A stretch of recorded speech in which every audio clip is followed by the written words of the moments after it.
Termasuk di antara yang membolehkan jamak itu adalah hujan.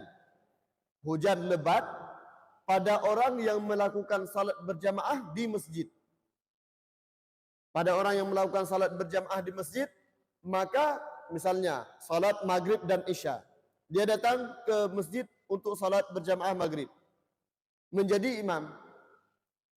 Pas mau keluar hujan lebat, mau pulang dari salat maghrib hujan lebat. Masih ada beberapa yang tersisa di masjid, 10 orang, 15 orang seperti itu. Kemudian mereka mengatakan, ini kalau kita pulang, kita nggak bisa balik lagi untuk isya. Nggak bisa balik lagi untuk isya karena hujannya sangat lebat dan nggak ada kemungkinan berhenti dalam waktu dekat misalnya. Akan lewat waktu isya, jam 10 nanti mungkin akan reda hujannya. Jadi orang ini boleh melakukan salat isya langsung setelah mereka melakukan salat maghrib tadi. Kenapa? Karena alasan hujan. Kalau mereka pulang, nanti mungkin isyanya tidak bisa mereka lakukan secara berjamaah. Mungkin bahkan di masjid akan kosong dari jamaah. Maka mereka boleh melakukan salat isya langsung setelah salat maghrib itu. Jamak takdim. Yang menjadi imam wajib meniatkan imamah pada salat isya yang dilakukan pada waktu maghrib ini. Wajib meniatkan diri sebagai imam. Kenapa? Karena kebolehan menjamak takdim disebabkan oleh hujan itu tok kalau dilakukan secara berjamaah. Tidak boleh menjamak kalau kita lakukan salatnya sendirian. Kita di masjid. Setelah salat maghrib kita wirid sebentar, baca doa sebentar, baca Quran sebentar. Kemudian jamaah lain udah pulang. Kita mau pulang juga hujan lebat, nggak bisa pulang. Waktu isya masih lumayan lama.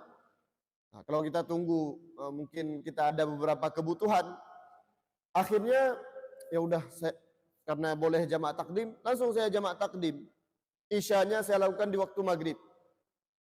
Sendirian padahal salatnya. Itu tidak sah. Tidak sah. Karena yang boleh melakukan jamak takdim disebabkan oleh hujan, itu kalau dilakukan secara berjamaah.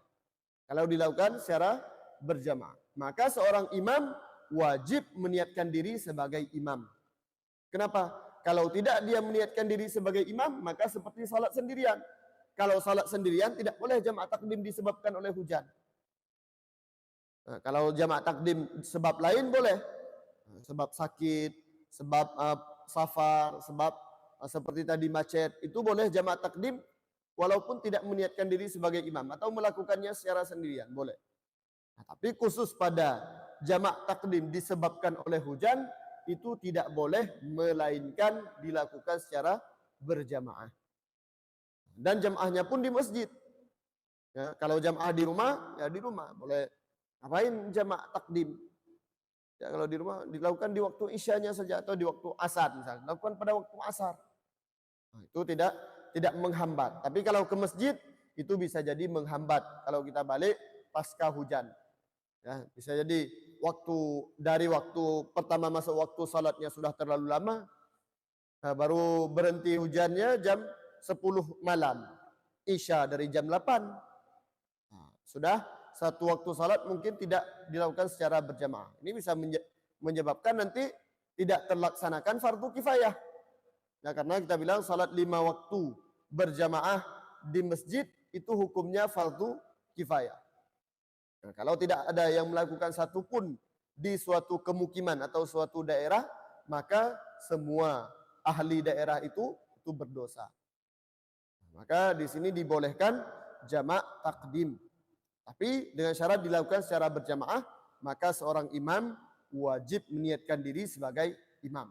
Tidak boleh niatnya salat sendirian atau tidak meniatkan sama sekali. Tidak meniatkan imam ataupun makmum. Itu tidak boleh.